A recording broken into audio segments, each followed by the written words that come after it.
Are we ready to have a photo contest? Yes. Okay, well, I'll turn it over to Janice. Janice, are you ready to go? I think so, Tom. Okay. It's Bruce, by the way. No, I didn't get a mistake. I meant Tom. Right. All right, take it away, Janice. I've done this for a few years, and we have to be really thankful that he's so wonderful and good at it. So I'm going to let him talk about it and. Okay, thanks.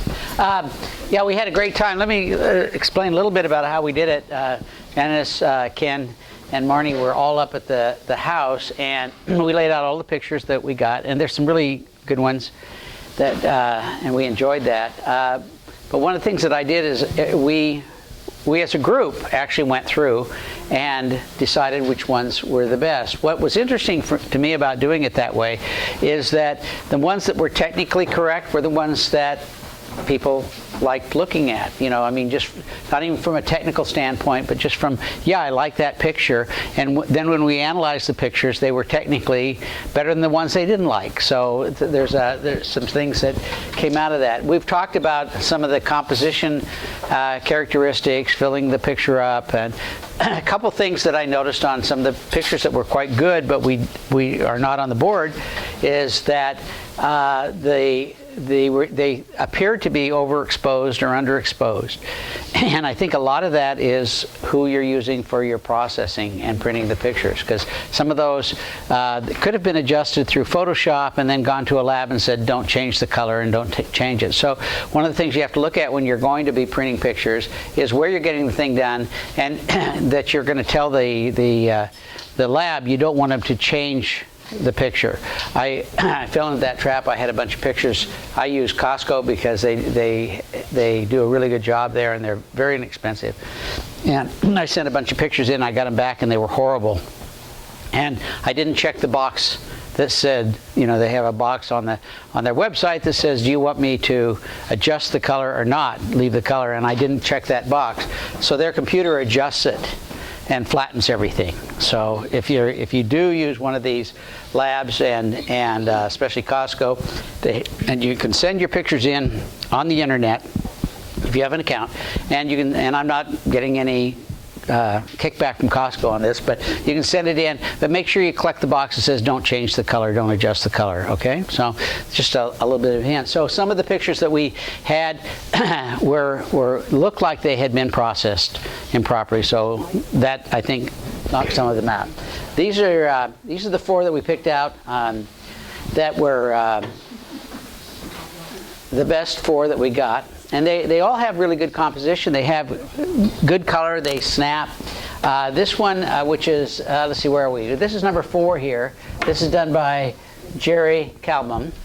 Is that right? Mm-hmm. And I like this picture a lot. Let me step around here. If you notice, one of the things that we talk about when we're talking about good pictures is you don't put the horizon in the center. And notice he's got it up here at about a third level. So you don't have a bunch of empty sky up there. So he's done a nice job of composing it. It brings your eye in. Notice that there's a line that draws your eye from left to right, which is a good thing to do. So Jerry did a nice one. It has a lot of color, a lot of snap to it, so I really like that one.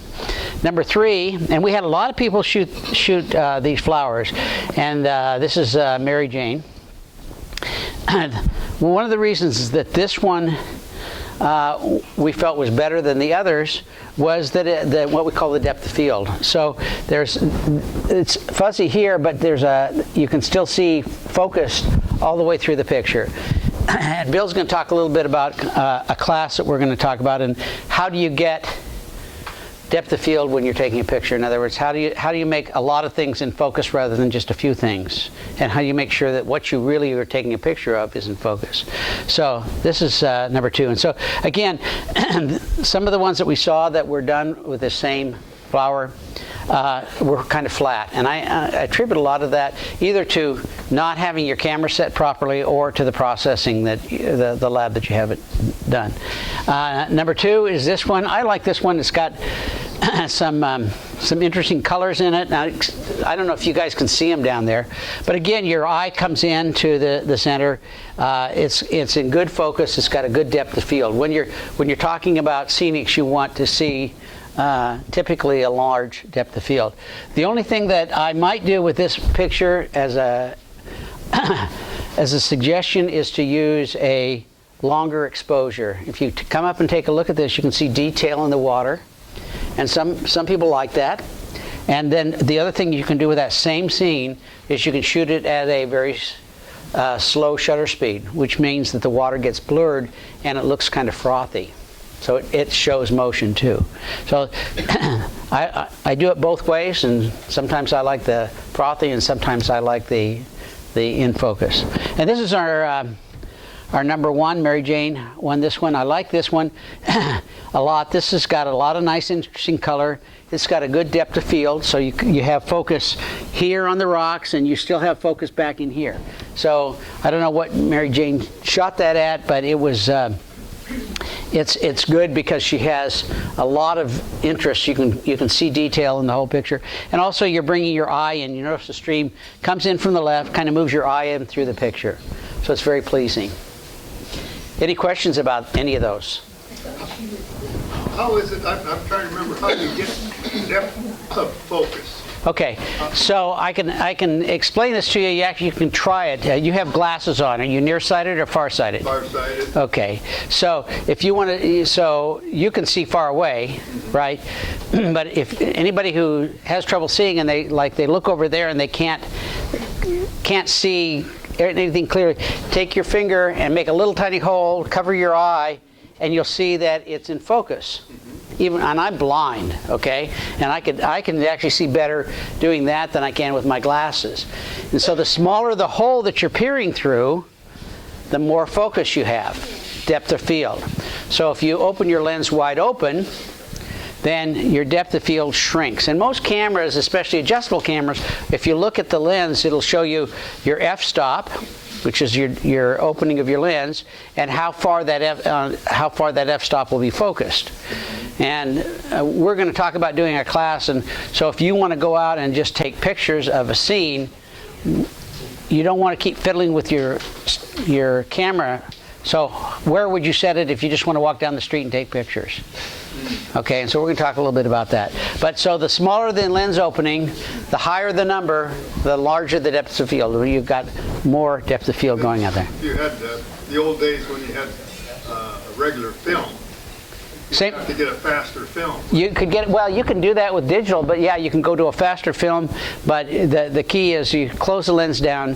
So every stop that you close your lens down, you have to double the time that you're exposing it. Okay? So nice thing about digital cameras is if I don't have enough light, I just change my ISO setting and adjust for that. Anybody else? Yeah.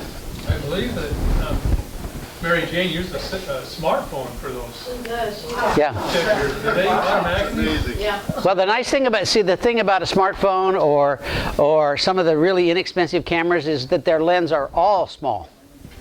Okay? So they're what we call a slow lens. That works for your advantage? That works for your advantage if you want depth of field. There are times you don't want depth of field. Okay, you want the background to be out of focus. But yeah, if you're using like a smartphone to take pictures, the lens, is a little tiny thing. And if you want like the largest depth of field, you can take a box, put a piece of film behind it, and put a pinhole in it, let it sit there for 3 days. And everything will be in focus. Okay, the perfect lens. Anybody else have any questions on this? So those are our scenics. Congratulations to the people who did that. They're very nice. And so now these are the ones that we put people in. And so there's one here this I find interesting because it worked, but it kind of broke some of the rules. Okay. This is number 4, Bill. This is your picture. Again, Bill's done a good job of filling the picture up with what he's taking a picture of. Using the path to bring your eye into this. The people are not in the very center, which is one of the biggest mistakes you can make, is put your point of interest in the center. We can talk about that sometime. But basically, this draws your eye in. It's got nice color. And of course, this is Mt St Helens, right, Bill? And so, That's a nice picture. That's number 4. Number 3, and this is one that kind of broke the rules for me, and but I like it. Again, he filled the frame, and this is it's Karen, not he. Karen filled the picture up, and she brought the line from the right rather than the left, but it works. And now this would not have worked if this person had been turned to the right, because it would have been walking out of the picture. But because he's walking and you're moving this way, you can tell that he's moving into the picture. So I like that picture. It broke a few of the rules, but it works. Okay. Number 2. This is another one. I like this because, again, it's got depth of field.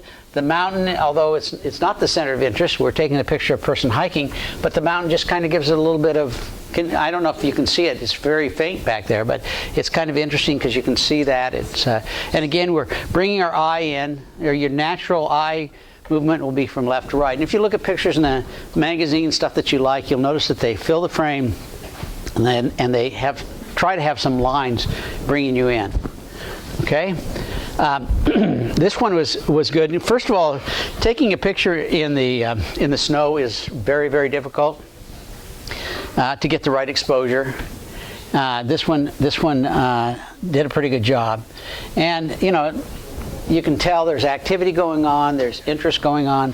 Filled the picture up. There's nothing right in the center of the picture, which is, for those of you who aren't familiar with photography or don't understand what's going on, the very center of the picture is probably the most boring spot. Okay, so did a nice job with that, and that's Becky. So did I tell? And this is Bill again. Yeah. Anybody have any questions about any of those? I like the shadow too. Yeah. Yeah, and this could have been terrible. This could have been where the white got totally washed out, and then their face could have been, all sorts of things could have gone wrong with that picture, and they did a nice job. Then, it looks like they're having a good time. They're reading the map. There's interest in there. You kind of get an idea there's activity going on. So. Reading the map, they're trying to find lost. So, where the heck are we, right? Yeah. Let's see. We came that direction. Yeah. Look at that boy with the map. Is that Jerry? Bruce? Is that not? I don't know. I look closer. Anybody have any questions? So, yeah. Karen's not here. Okay. Okay, Becky. First place. Yay! Come up. You get to come up.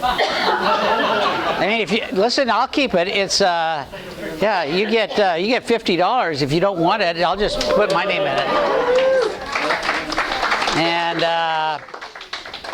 Bill, where's Bill? Is he? Yeah. Yeah, he's back in the kitchen.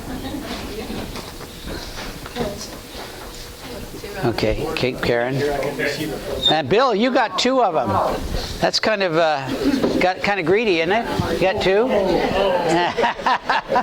He's got his own name. Okay. And what do we got for the? Okay, this is a certificate that we give to Tom every year for doing a wonderful job. Thank you. Okay, and then we kind of tricked him and said, where do you like to eat? And he said, hopping grapes. I don't know, $50 gift certificate. That's a lot of meals at Hop and Grave, Thank you. Thank you so Thank you. much. Bill, did you want to talk to something about what we're talking about now, or? No, they would rather pass right now. Okay, so we'll do that another time. Okay. Anybody have any more questions? Otherwise, I'll act like a tree and leave. Okay? Stick around. Oh, he's got a life. Yeah. Thank you very much. Thanks, Tom. Thank you.